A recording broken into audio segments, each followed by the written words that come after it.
Thank you so much, Michelle. And thank you also to Kate, Hala, Scar, and ISGMH Connect program, and to all of the organizers and sponsors for inviting me. It's really a pleasure to be here in this virtual space. I am going to start by sharing my screen, and if one of the organizers could just maybe message me to make sure that you can see that, it should be good. Great. Okay, thank you. So, even though we're meeting virtually, I do want to start with land acknowledgement.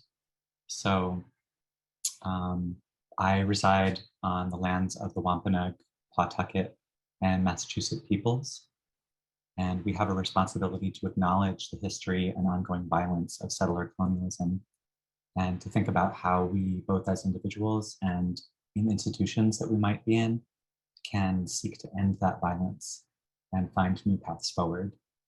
And so I encourage people to take a moment to think about the lands that you're on. If you don't know, you can visit native-land.ca. And although I think we don't have an open chat right now, it's just a moment for you to do your own land acknowledgement.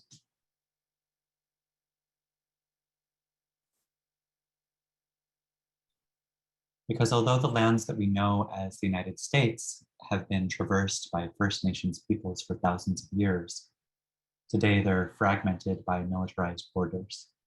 Despite a shift in the presidential administration, the rollout of technical infrastructure for hypersurveillance of borders continues. To take just one example, documents gathered by Tech Inquiry revealed a Google Cloud contract to work with Anduril Industries surveillance tech on the so-called virtual border wall.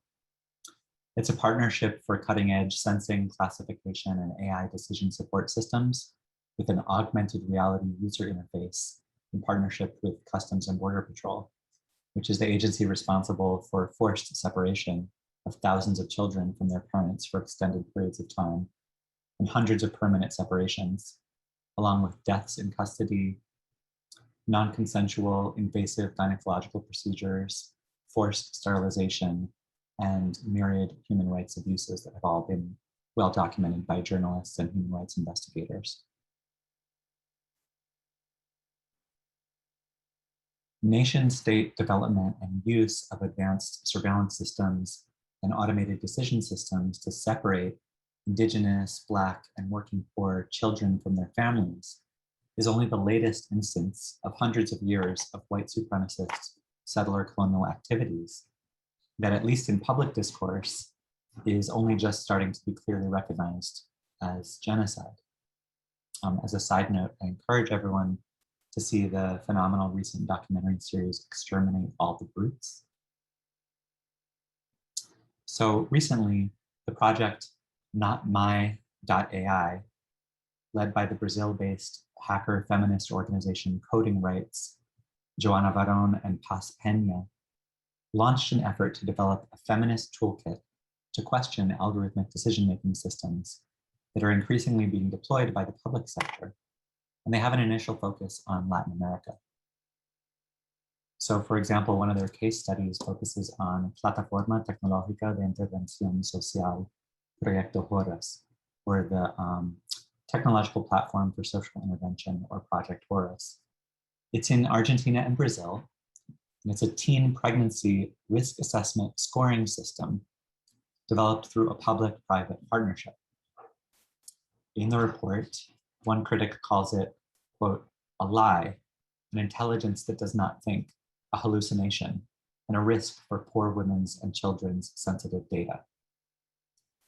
And there's a lab from the University of Buenos Aires, the Laboratorio de Inteligencia Artificial Aplicada, the Applied AI Lab, that published a technical analysis of the failures of this system. And they analyzed the methodology, which was posted on GitHub by a Microsoft engineer. And they found that the results were falsely oversized due to statistical errors in the methodology. The database they used is biased. They don't take into account the sensitivities of reporting unwanted pregnancy. And so the data that was collected is inadequate to make any meaningful future predictions.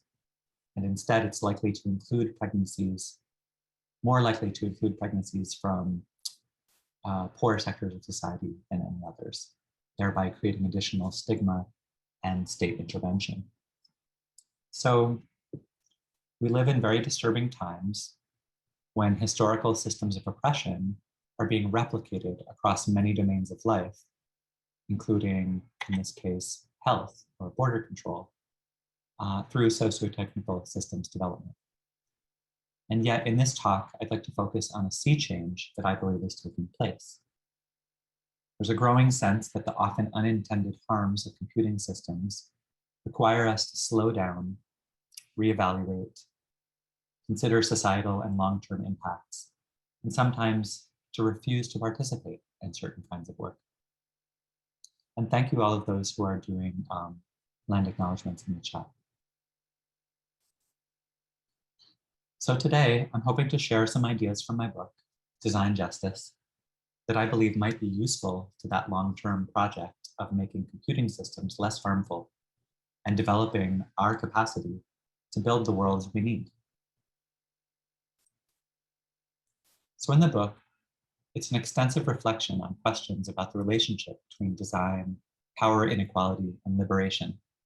And it's organized into these chapters that you can see on the screen. The chapters are about values, the values that we encode and reproduce in the objects and systems that we design. Accountability, which is a set of questions about who gets to do design, who gets paid to do design work, and how we move towards community control of design processes. Design narratives, or in other words, what stories do we tell about how things are designed? How do we scope out design challenges? How do we frame design problems?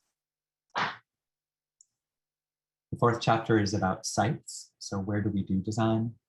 How do we make design sites accessible to those who will be most impacted by design processes? And also what sites are considered privileged and what sites are ignored or marginalized or actively erased when we think about where design happens. And then the fifth substantive chapter is on pedagogies. So it's concerned with questions of how we teach and learn about design justice. And then the book concludes with some possible directions for future work and looks at some emergent social movements like Tech Won't Build It and Design Justice Network and others. And the book is freely available from the MIT Press at design-justice.pubpub.org. And I'm actually gonna, since looks like the chat is active, I'll just drop it right in there. You can download it for free. So today I'm gonna share some excerpts from the book, and hopefully, well, not hopefully, we'll definitely have some time at the end for a conversation and for Q&A. So I'm gonna start in June of 2017. I'm standing in the security line at the Detroit Metro Airport on my way back to Boston from the Allied Media Conference, or the AMC. The AMC is a collaborative laboratory of media-based organizing that's been held every year in Detroit for the past 2 decades. And at the conference, more than 3,000 people, media makers, designers, activists and organizers, software developers, artists and filmmakers, researchers and cultural workers, gather every year to share ideas and strategies for how to create a more just, creative, and collaborative world. And as a non-binary, trans, femme-presenting person, my time there is always deeply liberating. It's a conference that really strives harder than any I know of to be deeply inclusive of all kinds of people, including queer, trans, intersex, and gender nonconforming folks. It's not perfect, no space is perfect, and every year brings new challenges and difficult conversations about what it means to construct inclusive space. It's always a powerful experience. So I'm emerging from a week immersed in that parallel world. I'm tired, but I'm refreshed on a deep level. My reservoir of belief in the possibility of better futures has been replenished. Yet as I stand in the security line and draw closer to the millimeter wave scanning machine, my stress levels begin to rise. My heartbeat speeds up slightly as I near the end of the line, because I know that I'm about to be subject to an embarrassing, uncomfortable, and maybe humiliating search by a TSA officer, after my body is flagged as anomalous by the millimeter wave scanner. And I know that's about to happen because of the particular socio-technical configuration of gender normativity. In this case, cis normativity, or the assumption that all people have a gender identity and presentation consistent with the sex they were assigned at birth. And that's been built into the scanner through a combination of user interface design, scanning technology, a binary gendered body shape data construct, a risk detection algorithm, as well as the socialization, the training, and the experience of the TSA agents. So an agent motions me to step into the scanner. I raise my arms and I place my hands in a triangle shape, palms facing forward above my head. You know, you step in, you do this. The scanner spins around my body, and then the agent signals for me to step forward out of the machine, put my feet on the pad just past the scanner exit. And I glance to the left, where a screen displays an abstracted outline of the human body, and that's the slide that we're looking at now. As I expected, a bright fluorescent yellow block on the diagram highlights my groin area. Because when I entered the scanner, the TSA operator on the other side was prompted to select male or female. And that's the little blue boy button or pink girl button that you see on the screen there. This is an actual image of the interface design. Now, since my gender presentation is non-binary femme, usually the operator selects female. But the three-dimensional contours of my body at a millimeter resolution differ from the statistical norm of female bodies as understood by the dataset, by the risk algorithm, designed by the manufacturer of the millimeter wave scanner and its subcontractors, and trained by an army of workers tasked with labeling and classification, as scholars like Mary Gray and Lily Irani remind us. So if the agent selects male, my breasts are large enough, statistically speaking, in comparison to a normative male body shape, to trigger an anomaly warning and a highlight around my chest area, as you can see on the slide. If they select female, my groin area deviates and triggers the risk anomaly highlight. So in other words, I can't win. It's a socio-technical system hardwired to mark me as risky, and that triggers an escalation to the next level in the security protocol. So that's what happened in June 2017, as happens often. I get flagged. So now the agent asks me to step aside, asks for my consent to a physical body search. And typically at this point, now I'm close to the agent, and now they're confused about my gender, my sex. So this presents a problem, because the next step in the security protocol is for either a male or female TSA agent to conduct a body search by running their hands across my arms, my armpits, my chest, my hips and legs and inner thighs, euphemistically called a pat down, right? Sounds so cute. It's not cute at all. According to a TSA policy, quote, if a pat down is performed, it will be conducted by an officer of the same gender as you present yourself, end quote. As a non-binary trans femme, I present a problem not easily resolved by that policy. They don't usually have a non-binary trans femme TSA agent on hand. So sometimes they assume I want to be searched by a female agent, sometimes male. Sometimes they ask what I prefer. And what I prefer would be to be searched by neither. But that's an honest but unacceptable response. So on this particular day in Detroit, I was particularly unlucky. Another agent strolls over and yells, "I'll do it." I say, "Aren't you going to ask what I prefer?" Anyway, it becomes a whole thing. And now I'm standing in public with two TSA agents debating, who's gonna do this search. There's a line of curious travelers watching the whole interaction. And ultimately, one of the agents searches me and clears me to continue on to my gate.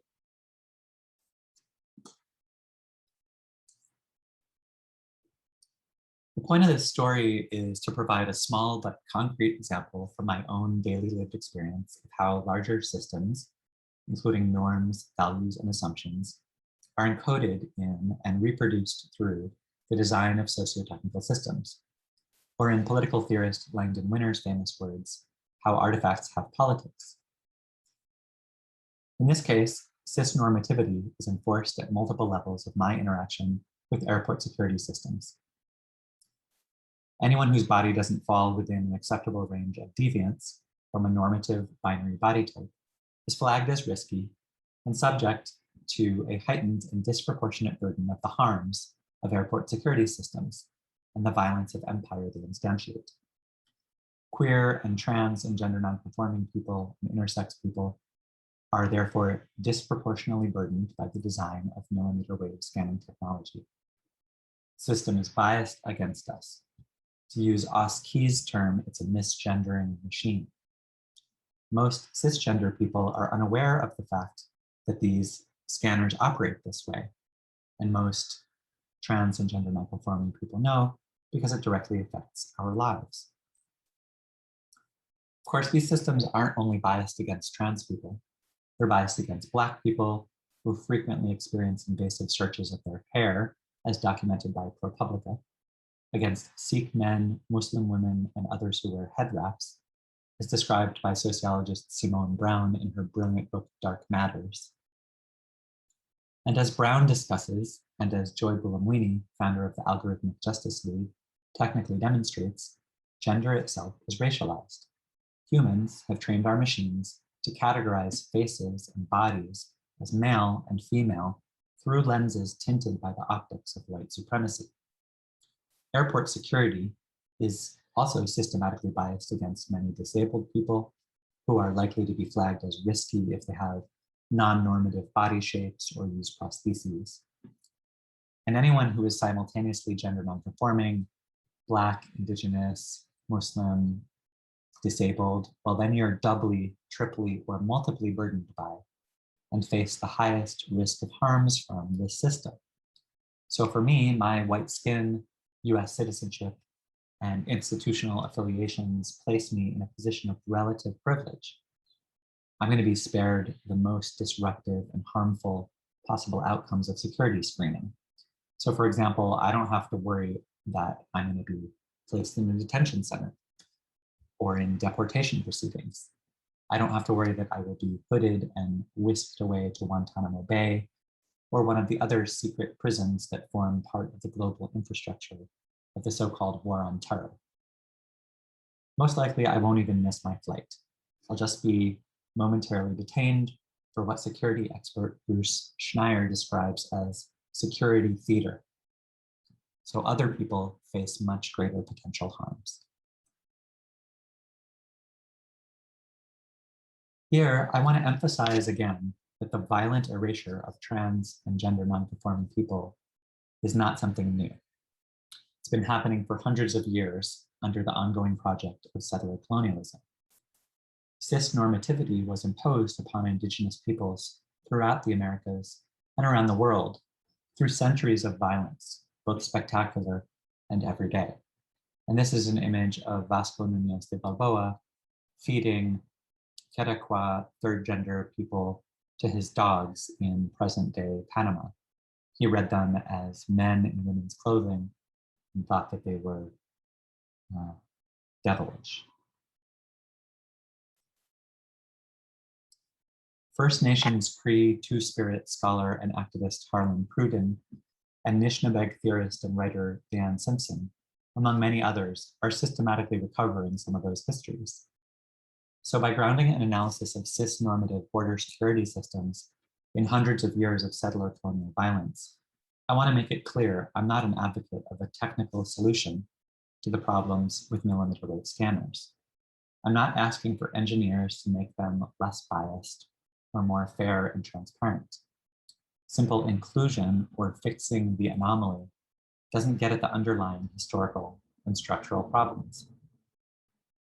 Instead, I'm asking us to think about how to build a world where millimeter wave scanners don't exist, where they, like border technologies and carceral systems, and the violence of empire have been abolished.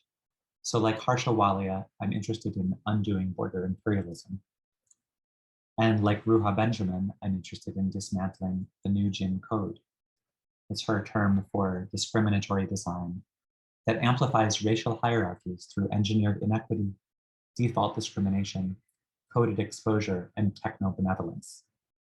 Ruha calls out how technology design often ignores but thereby replicates social divisions, or aims to fix racial bias, but ultimately reproduces it. So I'm interested in decarceral design, decolonizing design, and design justice. So what is design justice? Well, on the one hand, it's a framework for analysis of how the design of socio-technical systems influences the distribution of benefits and burdens between various groups of people. And it's focused explicitly on how design can reproduce or challenge the matrix of domination. The matrix of domination is a term developed by Black feminist scholar, sociologist, and past president of the American Sociological Association, Patricia Hill Collins, to refer to race, class, and gender as interlocking systems of oppression. It's a conceptual model that helps us think about how power and oppression, privilege and penalties, benefits and burdens, and harms are systematically distributed. And she introduced the term in her book, Black Feminist Thought. And she, at the time, in the 1990s, emphasized that race, class, and gender are three systems that historically have been most important in structuring most Black women's lives. And she notes that we could extend the term to include any and all system of oppression that mutually constitute each other and shape people's lives. So we could extend to include disability, immigration status, and so on. Okay, so now I want to talk a little bit about how this idea of the matrix of domination relates to one of the core concepts of human-computer interaction, affordances.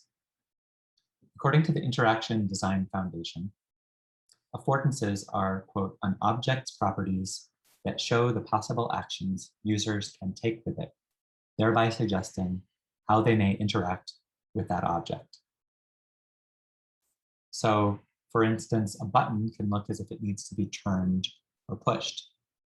And the term affordances was initially developed in the late 1970s by cognitive psychologist James Gibson, who stated that, quote, the affordances of the environment are what it offers the animal, what it provides or furnishes, either for good or ill. And then it came to be influential in various fields following design professor William W. Gaber's article, Technology Affordances. And it moved into even wider use in human-computer interaction after cognitive scientist and interface designer Donald Norman's The Design of Everyday Things. So for Norman, affordance refers to the perceived and actual properties of the thing, primarily those fundamental properties that determine just how the thing could possibly be used. So a chair, which affords sitting, a doorknob, which affords turning, a mouse that affords moving the cursor on the screen, clicking, or a touch screen that affords tapping and swiping. Now, this book, The Design of Everyday Things, it's canonical text.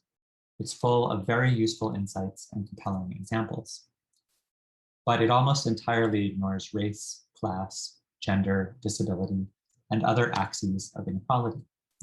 So Norman does briefly state that capitalism has shaped the design of objects, but he says it in passing and he never relates it to the key concepts of the book.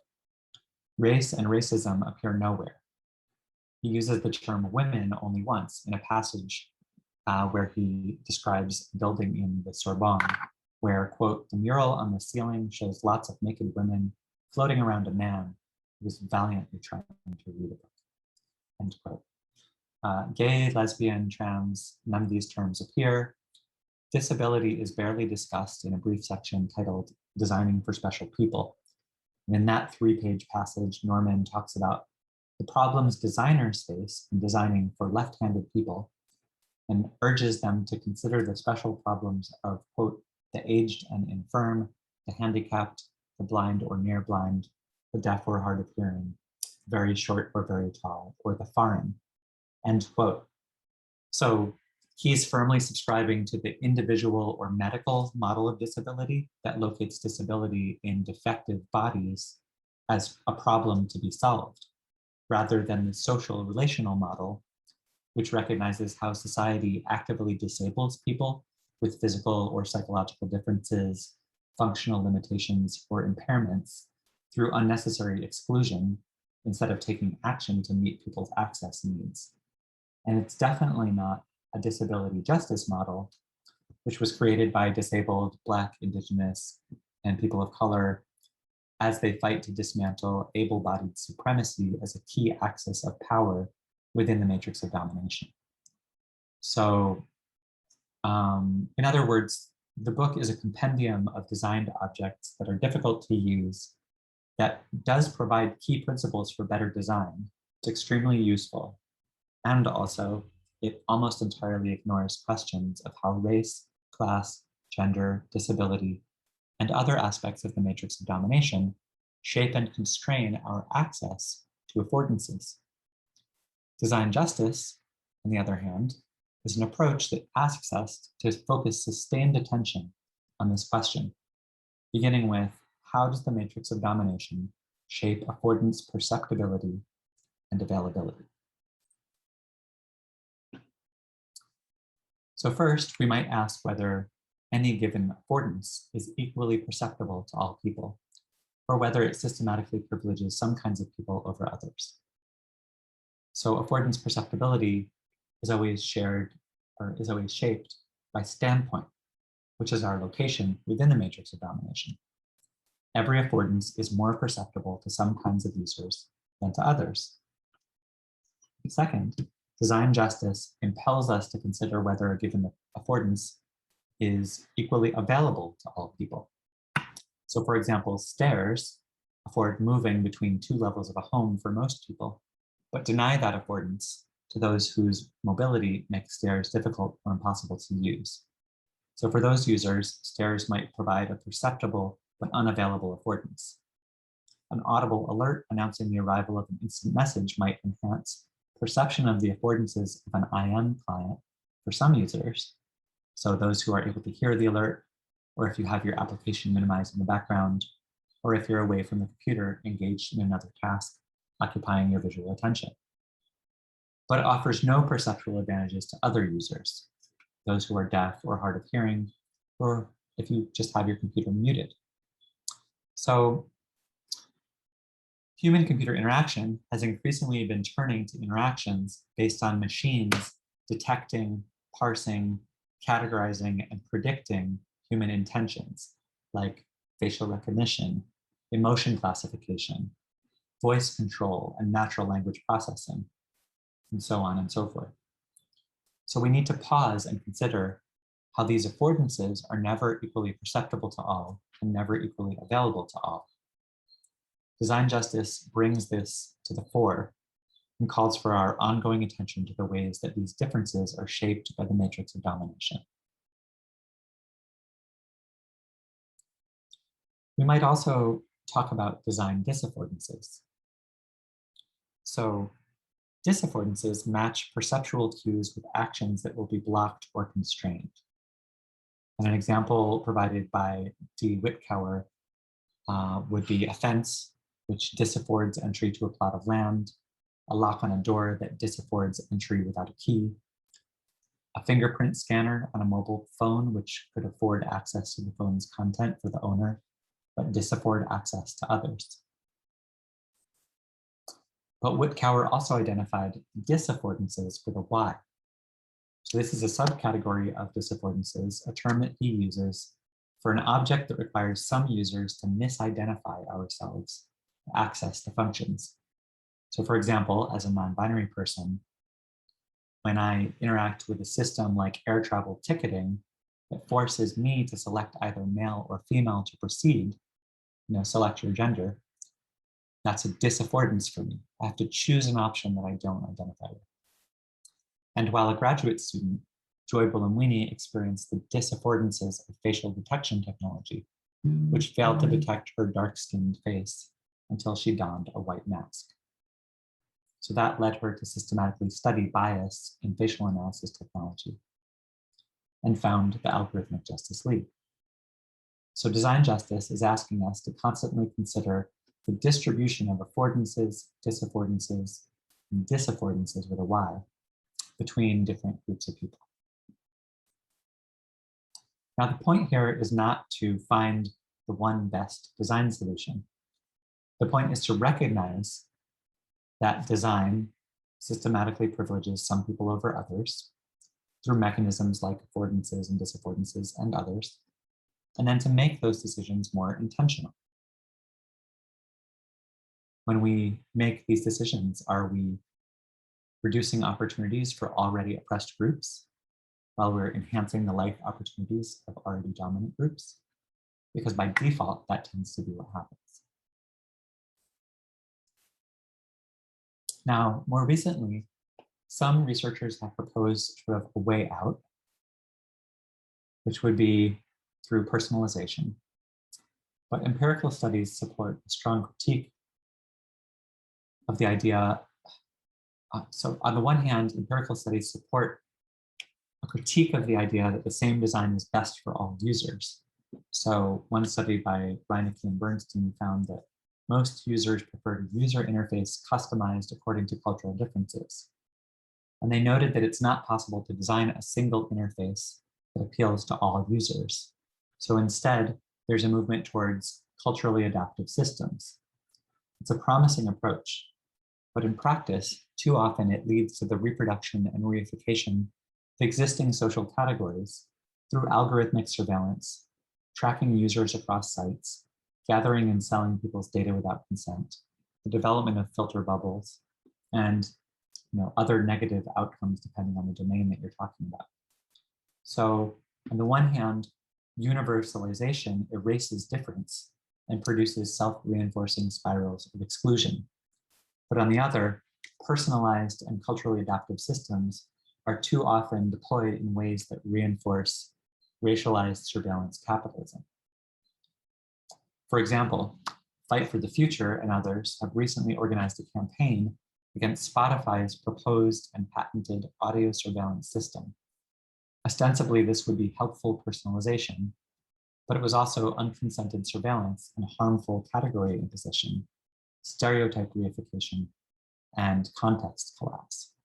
So this was Spotify saying, we're going to listen to the environment around you. We can tell if you're at a party or not, or if you're alone. We can tell if it sounds like you're happy or sad, and then we'll play music accordingly. So design justice doesn't propose a solution to this paradox. Instead, it urges us to recognize that we constantly are making decisions about which users we're choosing to center and holds us accountable for those choices. Community accountability, control, and ownership of design processes, that's the topic of chapter 2 in the book. So I encourage you to read that. So here, I'm going to close this section of the talk by saying I want to emphasize that design justice urges us to explore the ways that technology design relates to domination and resistance at various levels, including personal, community, and institutional. I don't have time to go level by level today, but I do that in the book. So here, I want to move on to kind of like what I see as the second overall meaning of design justice. So I've just presented design justice as a theoretical framework for analysis, but design justice is also a community of practice. It's not a term that I created on my own. It came from that community. So there's no design justice theory or practice without the design justice network organizers, especially Una Lee, Victoria Barnett, Wes Taylor, Denise Shante Brown, Carlos Garcia, Nancy Kilela Mutiti, Danielle Albert, Victor Moore, Ebony Dumas, Taylor Simone, and so many others. So it's a community made up of design practitioners who participate in and work with social movements and community-based organizations across the United States and around the world. And there are many other overlapping communities of practice that are also doing similar work besides the Design Justice Network. Like there's the Decolonizing Design Group, there's data feminists, there's Afrofuturist speculative design practitioners like Alondra Nelson, who now has a role in the administration, pluriversal designers like Arturo Escobar, and many, many more. But the one that I can speak to, best personally is the Design Justice Network, because that's the community of practice around this stuff that I'm involved in most closely. So the Design Justice Network was born at the Allied Media Conference in the summer of 2015, when a group of 30 designers, artists, technologists, and community organizers took part in a workshop called Generating Shared Principles for Design Justice, planned by Una Lee, Jenny Lee, and Melissa Moore, and presented by Una Lee and Wes Taylor. It was inspired by the Allied Media Project's network principles, the Detroit Digital Justice Coalition, Digital Justice Principles, and pedagogy by Detroit Future Youth. And at that workshop, the goal was to move beyond a frame of social impact design or design for good, to challenge designers to think more carefully about how good intentions are not necessarily enough to ensure that design is a tool for liberation, and to develop principles that could help design practitioners avoid the unwitting reproduction of inequality. So the people in that workshop evaluated a number of design for good projects through this lens: who was involved, who was harmed, who benefited, and then developed the principles, which were refined over the next year, revised in 2017, and then in 2018 were published in the following form. I'm going to share the Design Justice Network principles now. There are 10 of them, and I'm going to read them. And if you love a principle in particular, if you have access to this chat, you can just put a little plus in there. Or if you're tweeting about this or talking about the talk on social media, you can talk about it there. So these are the current version of the principles, which are living and evolving. Principle 1, we use design to sustain, heal, and empower our communities, as well as to seek liberation from exploitative and oppressive systems. 2, we center the voices of those who are directly impacted by the outcomes of the design process. 3, we prioritize design's impact on the community over the intentions of the designer. 4, we view change as emergent from an accountable, accessible, and collaborative process, rather than as a point at the end of a process. 5, we see the role of the designer as a facilitator rather than an expert. 6, we believe that everyone is an expert based on their own lived experience. We all have unique and brilliant contributions to bring to the design process. 7, we share design knowledge and tools with our communities, rather than always acting as gatekeepers. 8, we work towards sustainable, community-led, and controlled outcomes. And that would be rather than, say, a parachute model of design interventions where you just come in for a minute and leave. Principle 9, we work towards non-exploitative solutions that reconnect us to the earth and to each other. And finally, principle 10, before seeking new design solutions, we look for what's already working at the community level. We honor and uplift traditional, indigenous, and local knowledge and practices.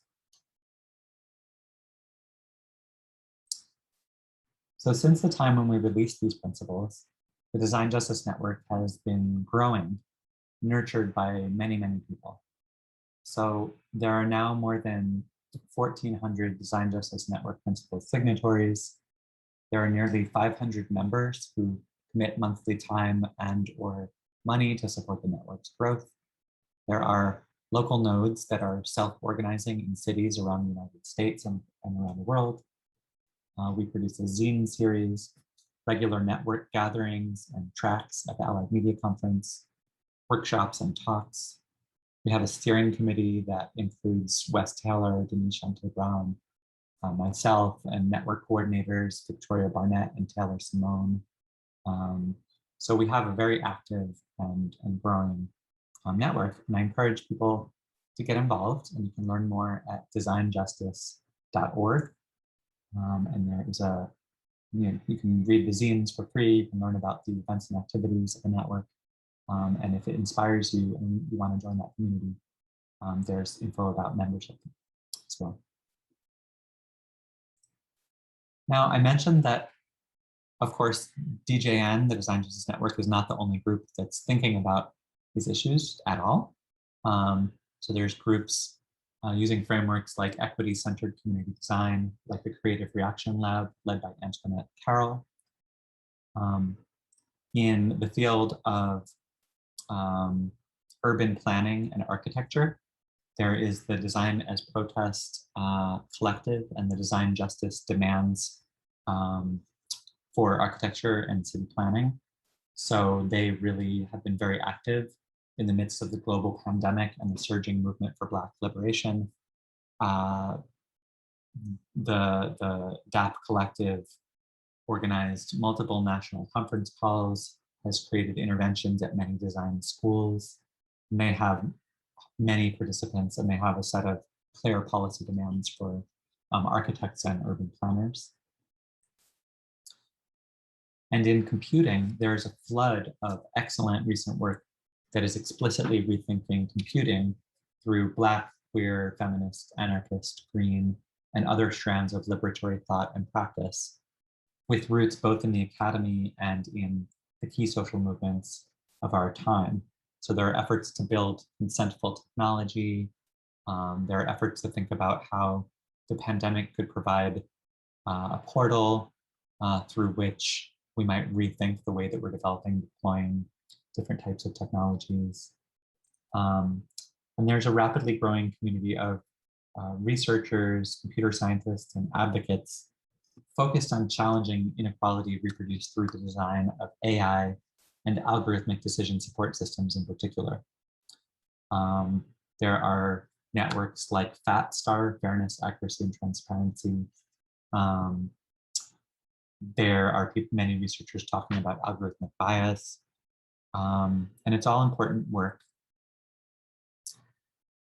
I talked a little bit about Ruha Benjamin's work, but a little bit more. So in Race After Technology, Benjamin develops the term the new Jim Code to highlight how algorithmic decision systems are based on historical data sets, and so they reinforce white supremacy and discrimination, even when their designers position them as fair in a colorblind sense.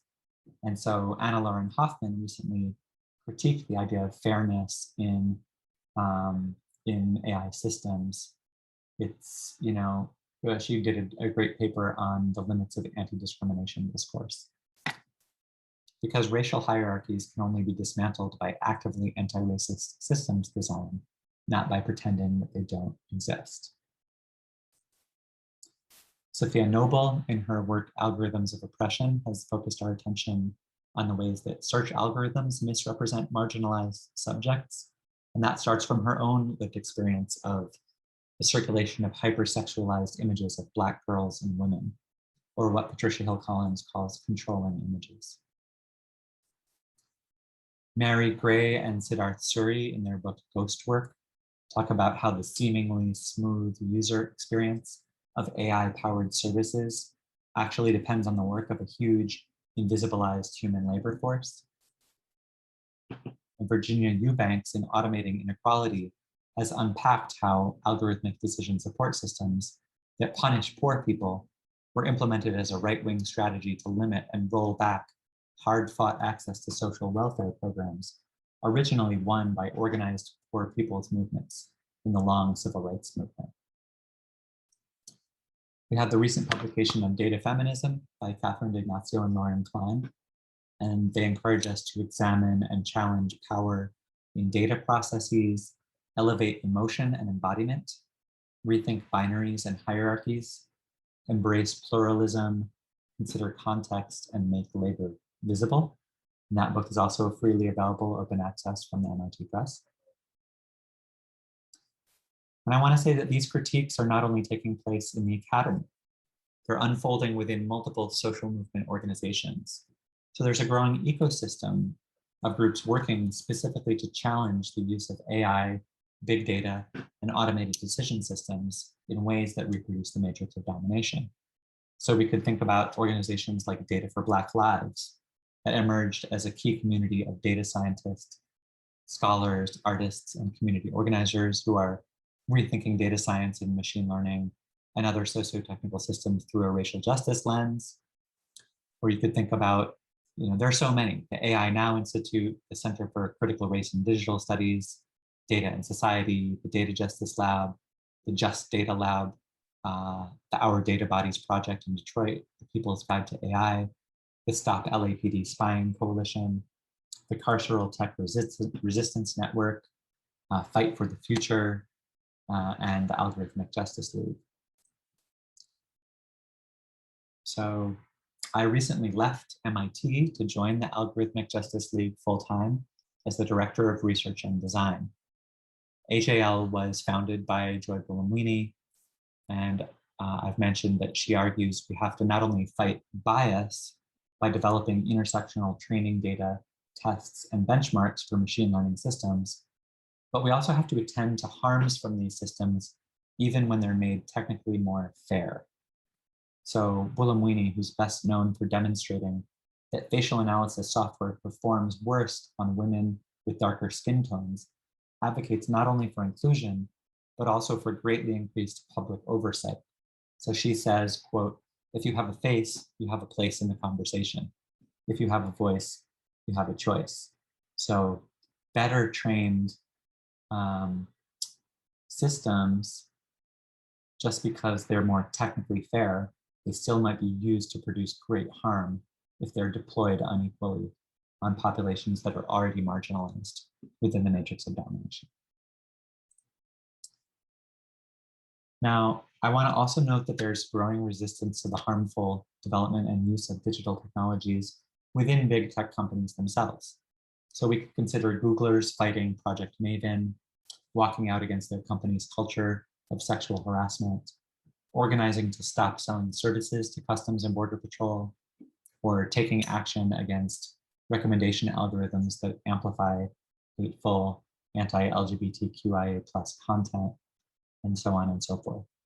And we're also in a moment where we're seeing not only scholarly critiques, social movement networks organizing, and tech workers organizing, we're also increasingly seeing regulators intervening, stepping in, saying it's time to provide oversight on some of these systems. So we have the draft Algorithmic Accountability Act, we have a Facial Recognition Technology and Biometric Moratorium Act, we have the FTC holding hearings, we have many different aspects of nation states starting to say we need to intervene by writing new laws and by granting new powers to regulators to ensure that these systems aren't continually systematically harming those who are already most marginalized. So I began this talk by noting that there is a sea change taking place. And I mentioned just a few of the many, many organizations that are driving that change forward. We could also talk about the public conversation and how the public conversation is shifting. So there are now films like Coded Bias that is available on Netflix, came out at Sundance last year and is now on Netflix, that provides compelling personal stories of people facing harmful discrimination at the hands of algorithmic systems. I encourage you to watch that film if you haven't seen it, Coded Bias. There are new federal legislative developments like the ones I just mentioned. There are new local coalitions organizing to end face surveillance in city after city. So you see many cities either banning or creating moratoria or creating mechanisms for community oversight of police purchase and use of facial recognition technologies and other surveillance systems, as recently happened in San Diego. So we are living in a time of really great transformation. Questions that design justice asks us to consider are difficult. They're deeply necessary questions. They apply, I would argue, to many domains of life, from policing and surveillance to education, to health, to access to credit and finances, to employment, and so on and so forth. So I hope that we will all continue to ask these questions of ourselves and of one another in the years and decades to come. And that's the end of my prepared talk. And now that gives us, a good chunk of time to really get into a conversation and a Q&A. So thank you.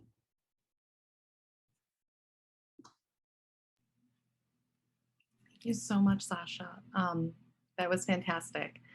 I just want to remind folks, the chat has been very active. We've been getting lovely messages, but a lot of that is coming directly to the panelists. So if folks have questions, I encourage you to put them into the Q&A at the bottom. We can start our little bit of a back and forth and conversation. Sasha, one question I have a lot. I think one of the first things I wanted to ask you is, part of it is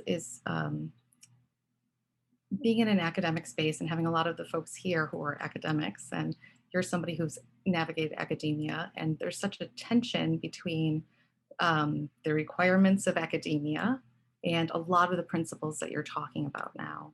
And I wonder if there's, I think you're talking a lot of generalities, but specifically for academics, do you have any suggestions or just ways that you want to encourage us to be pushed a little bit more to how to survive when you're an activist, but you also are in an academic space, and how do you manage both of those? That's a great question. Thank you, Michelle. One is, I would say, one thing to note is that exit is a possible strategy. So you don't have to stay in the academy forever if you're not able to do the type of work that you want to do there. Not every PhD is going to end up with, a position inside the academy. And I would encourage people to think about how that's fine. There are many places where the skills that you're gaining in the academy can be really useful. You can become a movement researcher, you become a corporate researcher, you could work in the public sector. And these things aren't mutually exclusive as well. But I would say, it's not necessarily a failure to leave if you're not getting what you need and if your heart isn't in it. That said, of course, I've spent many years in the academy, and I find it to be a very valuable space as well, along with all of the problems that are there. So I think there's a lot that we can do. Like if you are an academic or you're inside an academic institution, there are many things that we can do. So for example, specifically, in the grants that I would write, in my academic position, I was a assistant and then associate professor for many years, over a decade at MIT. You can write into your grant proposals line items for community-based organizations to be partners on research grants.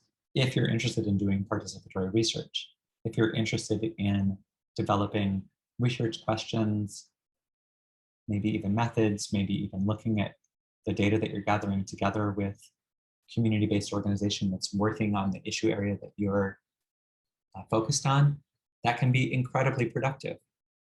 It can be a very powerful experience. You can learn a lot that's valuable and frankly publishable in peer-reviewed journals by doing deep collaborations with communities that are at the front lines of engaging with the issue area that you're focused on. So, and the way to make that happen includes relationship building with community-based organizations. So rather than it just being transactional, like, oh, I have money in my grant to pay you, come do this thing for me. Like, if you actually spend time getting to know people and building and developing relationships, Or maybe it's a community that you already are a member of or you're from. Maybe it's not, but you're going to develop that relationship, over time. And then when it's time to do, research, that's something that you can meaningfully do together. So that's one way to approach it, through participatory research and through participatory design. And that is time and labor intensive, but it's also extremely rewarding. And it can be written into grants. Sometimes you might have to fight, grants administrators and so on a little bit, but you can certainly build it in there. I also found it really valuable in participatory research or participatory design projects that I would do, whether my own research or supporting students I was working with. It's important to develop clear, and I think usually written agreements about what that type of partnership or collaboration looks like. So there can be a tendency to kind of just like slide into, especially in like student projects, just kind of slide into it and be like, oh, I'm gonna hang out with you and maybe we'll try to do this thing and maybe I'll write about it. No, you should like really think about what is the community organization going to kind of get out of this collaboration. If as a researcher, you're going to be getting information and potentially publications and so on and so forth, that's fine, but just be upfront about it and make sure that it's something that's also valuable to the community partner. You can also do things like invite community partners who've been part of participatory research to present your findings with you, or make versions of your findings that are readable to people who aren't academic specialists, but might have lived expertise, so that you're presenting findings in multiple formats, including in sort of popular formats, not only in specialized language of a discipline. So those are all some specific strategies that I think can really help us move the type of work that I'm talking about here from inside academic institutions. Really helpful. I have more questions in this line, but I'm going to go to the Q&A questions. Maybe I'll start because there's a follow-up to what I asked from Karma. I'd love to hear more about how you negotiated your way, negotiated the way your book was published with MIT Press. I was really impressed that it was made open access gradually, 1 chapter per month, if memory serves, so that the whole book was available free within a few months after it was published as a traditional book. How did you make this happen? Can you advise others of how to engineer a publication agreement like this? Thanks so much. Sure, yeah, another great question. Happily, the MIT Press has always been a really big supporter of open access publication, and many of the the people at MIT Press are really behind that.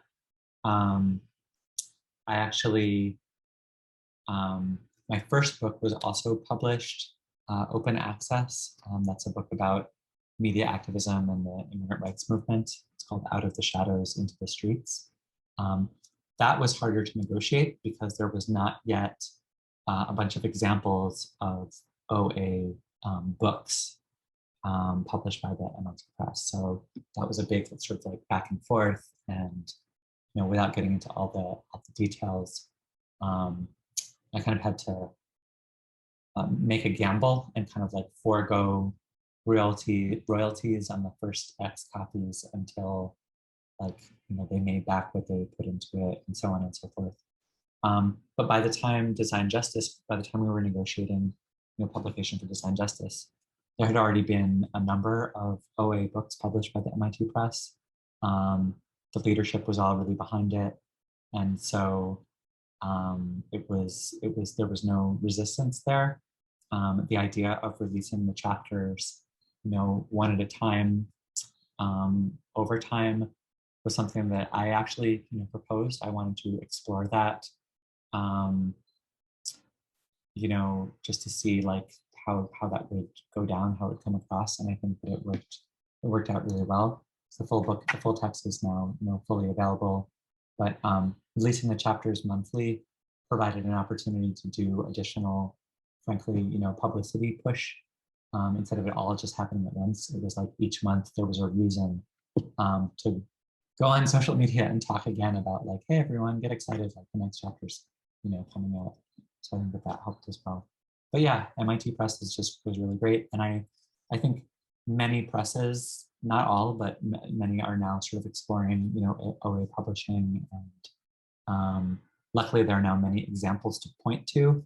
So it puts authors in a better position now. Even if a press is initially resistant, now you can go and say, well, the MIT press is doing it, and they're having a good experience and doing well. Or this other press has an OA book, so why can't we do it?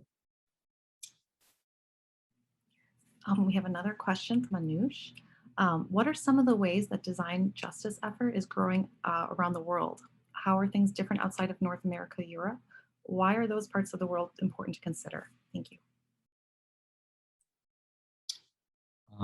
Sure. So I would say one of the interesting active local nodes of the Design Justice Network, it's called the Mediterranean node. And it's like a number of people who are working in like the Mediterranean region, including like North Africa and Southern Europe, kind of rethinking the geographies of what it means to be in a location. And so they're, in that region, there's a lot of stuff happening around migration and migrant rights and border militarization, unfortunately, and border crossing, and thinking about sort of like technologies of surveillance and control, and how to resist them. So yeah, I mean, every local node has its own particular dynamic and set of issues that they might be focused on. I think that overall, why is it important? Well, the majority of the world is not, in what is presently called the United States. And design justice is a framework that has a decolonial perspective or vision that looks at like the emergence of the modern, sort of world system through a longer scale historical view, and thinks about how a lot of these systems that we're critiquing that are being designed and built now, socio-technical systems, are reproducing that long historical logic of slavery, indigenous genocide, settler colonialism, the replacing sort of the beautiful diversity of human cultures with kind of like monoculture, the erasure and destruction of sort of local difference. And that happens everywhere from sort of like agriculture to languages to ways that people use technologies. And so we're trying to challenge all of those things to build. And that's why the subtitle of the book is Community-Led Practices to Build the Worlds We Need. This is an idea that really comes from indigenous scholars and activists in Latin America, who have developed this idea of the pluriverse, which is like sort of to build a world where many worlds fit. And that was the slogan of the Zapatista movement from southern Mexico. And that's the idea that sort of we're working with, is to say we don't want to replace everything with just one system that can scale. We want to create a world where there are many different ways of being, ways of knowing, ways of doing things.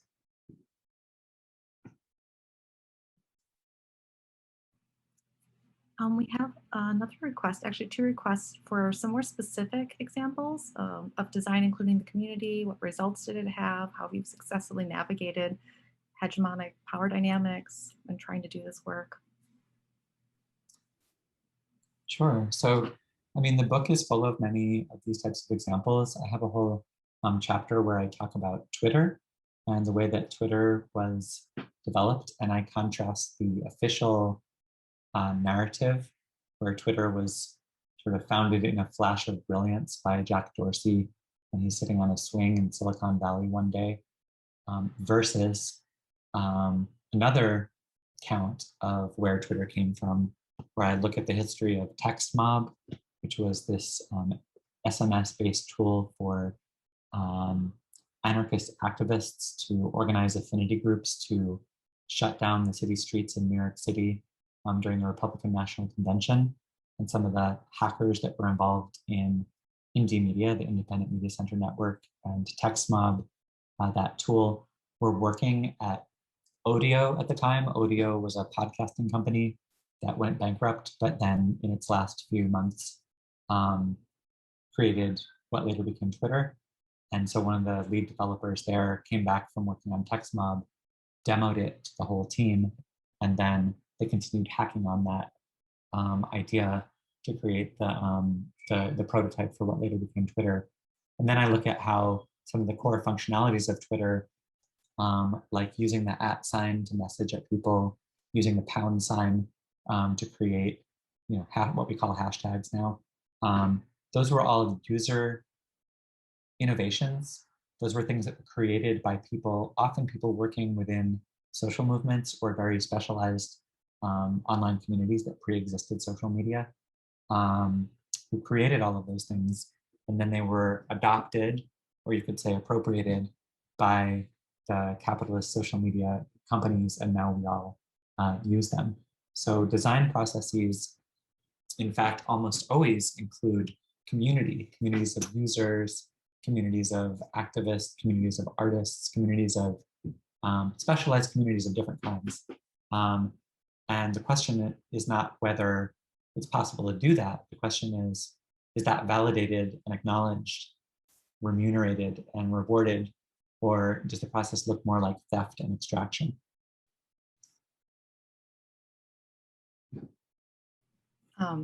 I just want to, this is more of a comment, I guess, but I think, you are such an excellent example of somebody who tries to be very sensitive about making sure that you're not co-opting and that you're really uplifting like the messages of folks, in that you're always, through this talk, for example, like really bringing to light all of the other academics and communities that are already doing this work. So, but I guess maybe a question in there is just, again, maybe going back to that idea as an academic, when you're sort of assumed to sort of have, academics are sort of viewed as like, these singular people who are working and producing this amazing work alone. How do you do that? How do you make the academy see the, sorry, I keep going on, but how do you make the academy value more of a collaborative approach to this work? Another great question. I mean,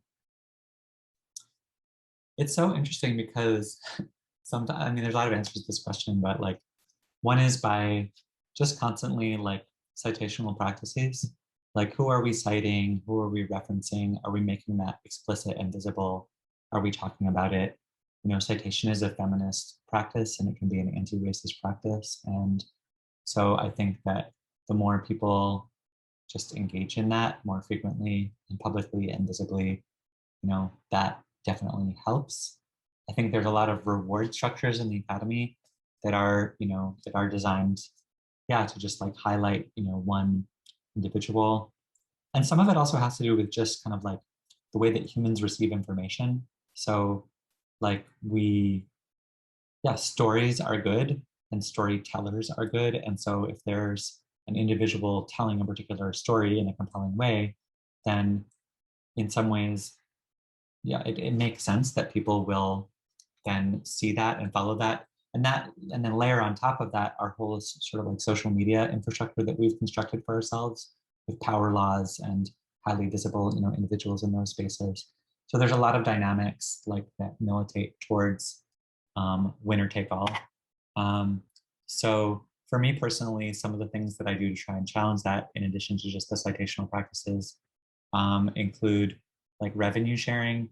So when I get invited to do workshops around design justice, I'm always trying to do those together with the closest local design justice node or like design justice network members, so that it's a gig at the end of the day, and we can share the money from the gig and the visibility from it, and so on and so forth.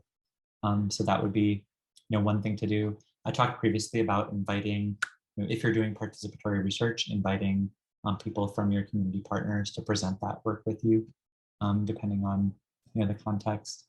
I think,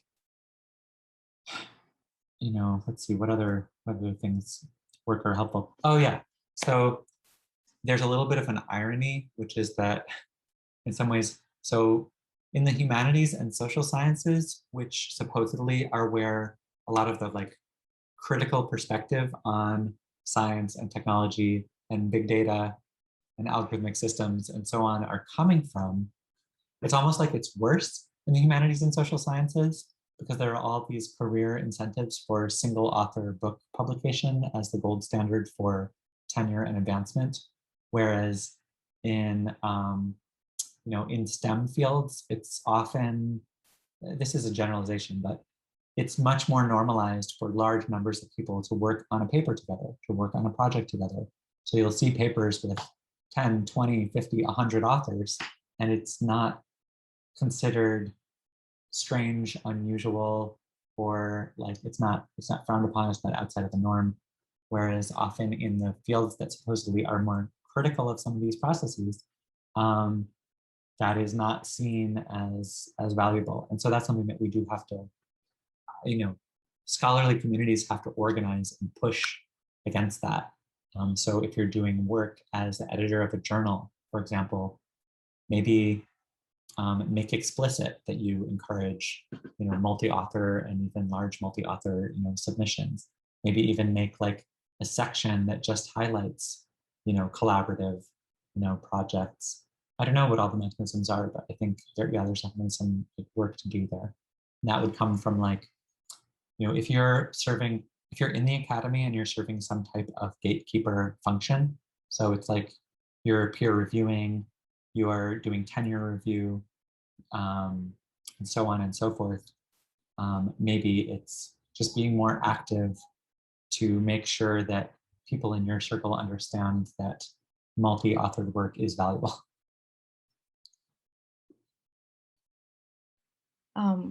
One question that really came up when you were talking about, when you were starting to talk about the importance of participatory research and how,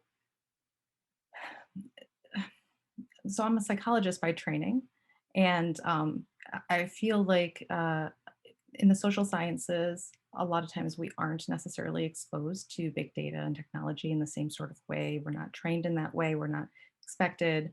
And vice versa, a lot of the folks in the STEM fields don't receive the training in how to do participatory research and population health. And they don't have the understanding of necessarily the users, the humanity that is going to be impacted by the systems. I wonder if you have any thoughts about crossing those boundaries and trying to build those bridges, because it just seems like such a huge barrier. Yeah, I think that I see that starting to shift a little bit. Maybe it's still at the early stages, but I am encouraged by the proliferation of sort of like multidisciplinary research grants and research centers that are, and talk series like this one actually, that are popping up to try and bring in people from multiple different, disciplines to engage with these questions. I think we have a long way to go before it's like, it should be normalized that a team of engineers or software developers who are working on something in a particular domain, like human psychology, like, well, there should be a psychologist on their team, just like any product team would say, well, we're going to need people doing backend development, we need user interface design, we need people who can ensure that we have a secure development lifecycle, all those things. You need a big team to do these projects well. And so those teams definitely do need to include people with types of training from social sciences, from the humanities, and from other fields.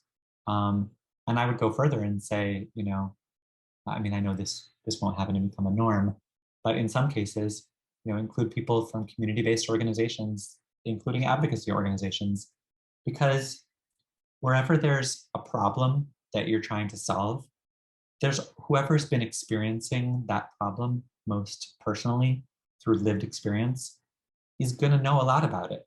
Is going to know a lot about potential solutions, workarounds, the dimensions of the problem, all this domain expertise that's going to be there, which may not be couched in the terms of your particular discipline, but it's going to be extremely valuable domain knowledge that's very, very difficult to transfer to others. And so one of the best ways to do that well is to include people with lived experience of the problem area on the project team, whether it's framed as like it's a research project or you're designing a new product or a new technology.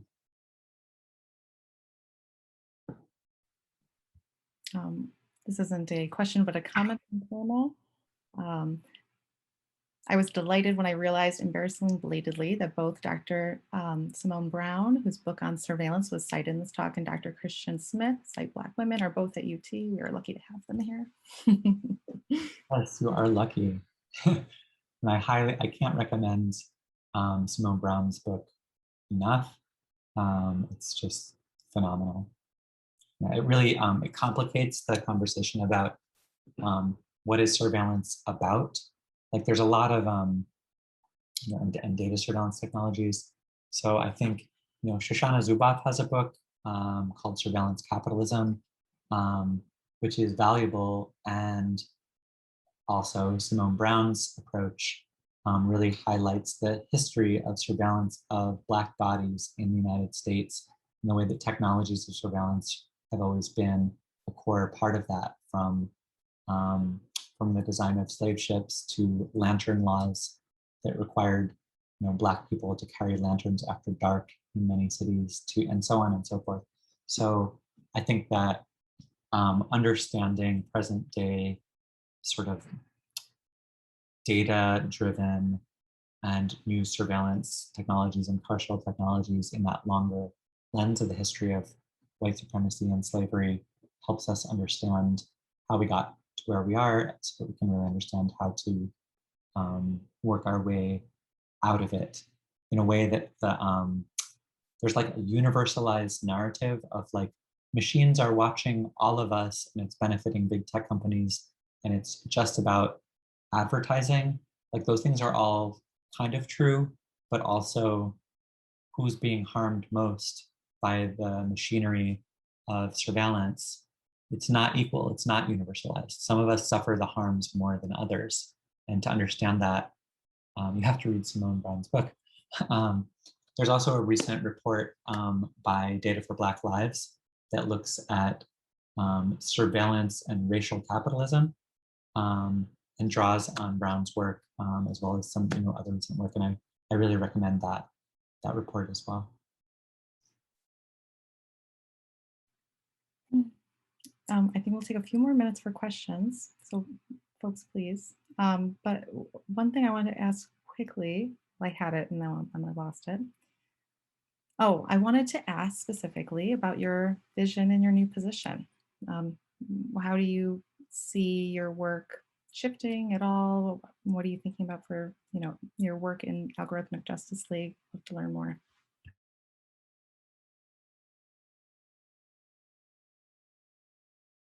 Sure. Yeah, I'm really excited to be in this new position. So AJL is about combining art and research to illuminate the social implications and harms of AI.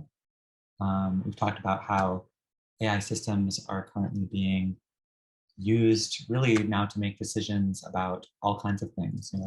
Who gets hired with job screening systems, the quality of medical treatment that we receive, whether we become a subject in a police investigation, whether we receive access to credit, which kind of goes on and on and on.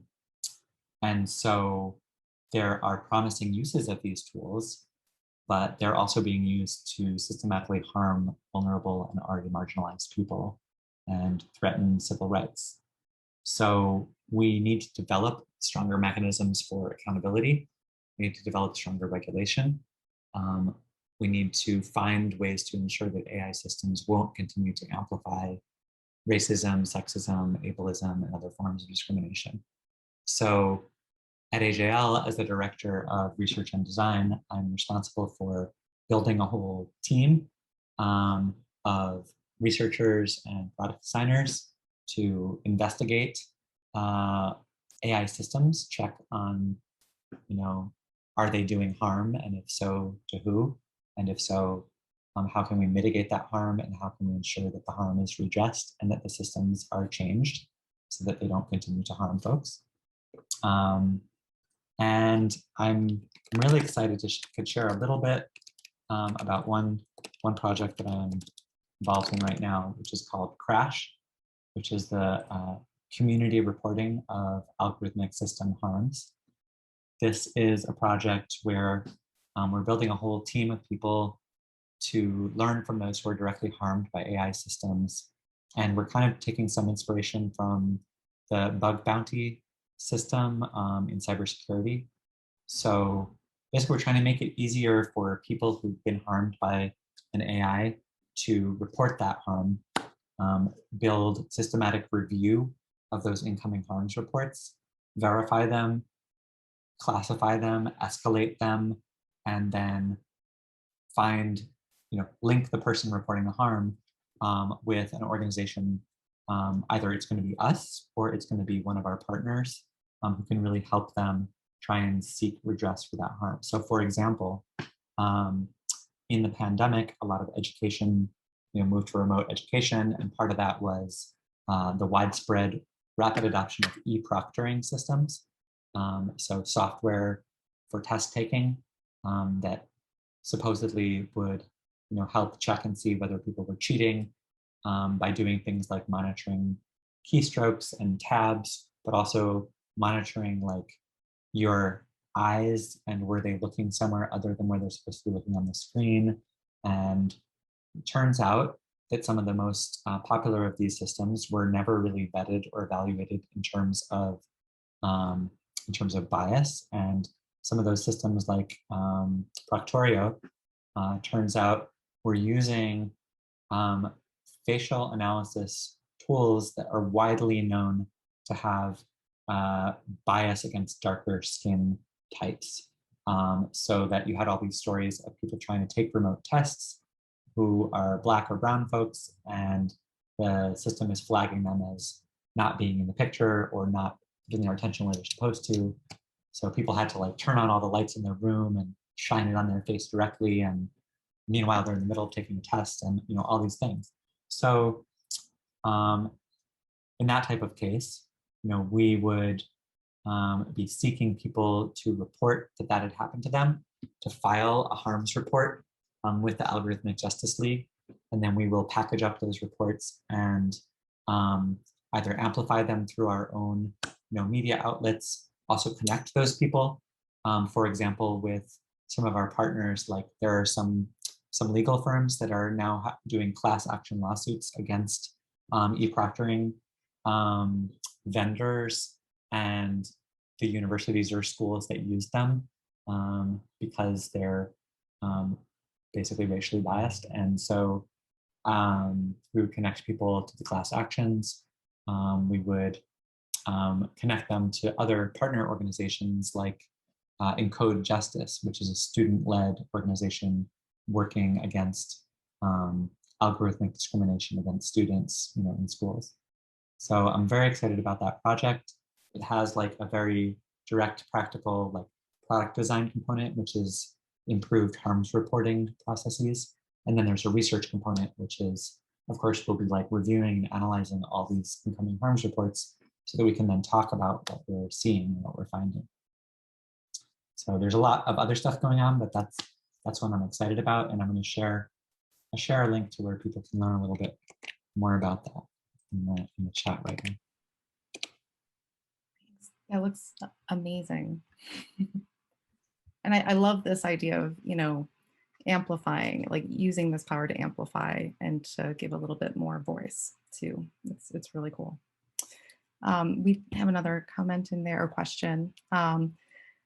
In your book, I really appreciated learning more about your design education efforts and your partnerships with local community organizations in your courses. I was wondering if you could offer some advice regarding organizing university community partnerships within university courses. In particular, I'm wondering about the sustainability of the design projects once the design course ends, the maintenance, the continuous support on the university side. Yeah, thank you for that question. We touched on this a little bit earlier in terms of like, write line items in grant proposals for community partners, sign written MOUs or work agreements with community partners so that it's very clear what everyone's getting out of the arrangement. Other tips that I could offer and I talk about this some in the book, um, it's hard. It's very hard to do well, I think. But in terms of sustainability design projects, so one thing that I learned, I think, I could argue for this,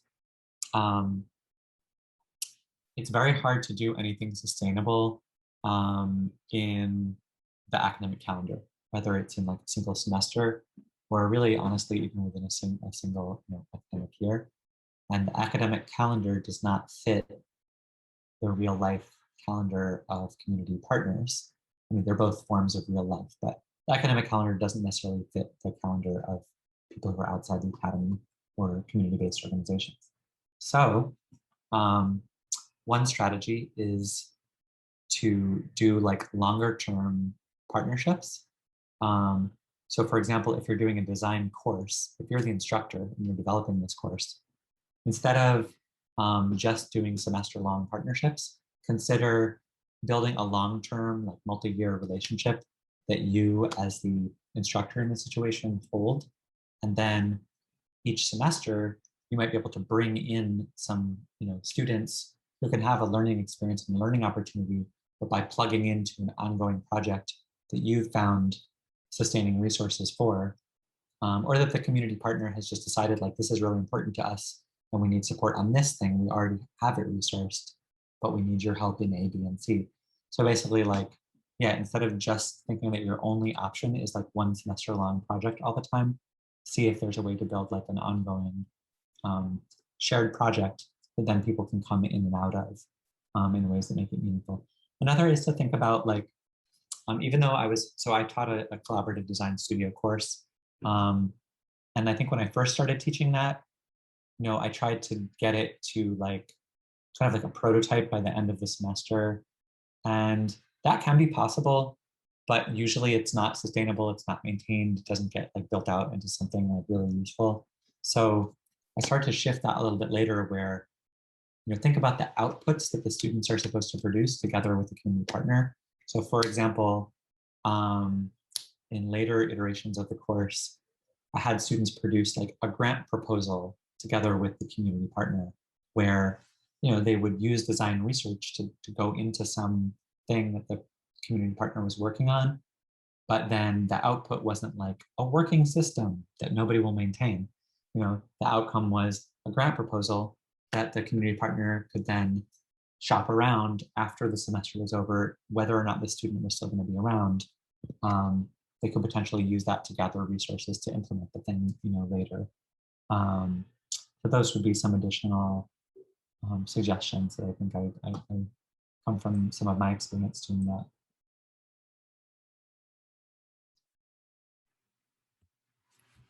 Awesome. Well, unless anybody has any other questions, I think we're going to end here. Sasha, I just want to thank you. This was a really wonderful presentation, and it's impossible to communicate over Zoom. I think how much we all appreciated it. But I think you'd be hearing a round of applause if we were able to be physically together right now. I think this was really excellent. And we had a ton of folks registered and a ton of folks were here throughout all of this, which is amazing to see. I know Zoom calls are difficult for everybody nowadays. I want to just let folks know who are still here. This is recorded. We will be sharing this after maybe some brief editing and things, but on our own Connect social media. So stay tuned for that. If you don't follow us, it's Connect_IsGem on Twitter. There's also a rehash of a lot of the conversation here. Scar was doing a wonderful job live tweeting. And also you'll be seeing a short survey, and we would just love any input in terms of suggestions for future programming. What kind of things would you like to see in the future with, anything that we're able to pull our resources and to put on in the future. So, but once again, just thank you so much. And yeah, this is a great start to this conversation and we really appreciate it. Thank you so much, Michelle. I really, enjoyed being here and being in conversation with you all. And we can continue the conversation over on Twitter. That's a great idea. Take care, everybody.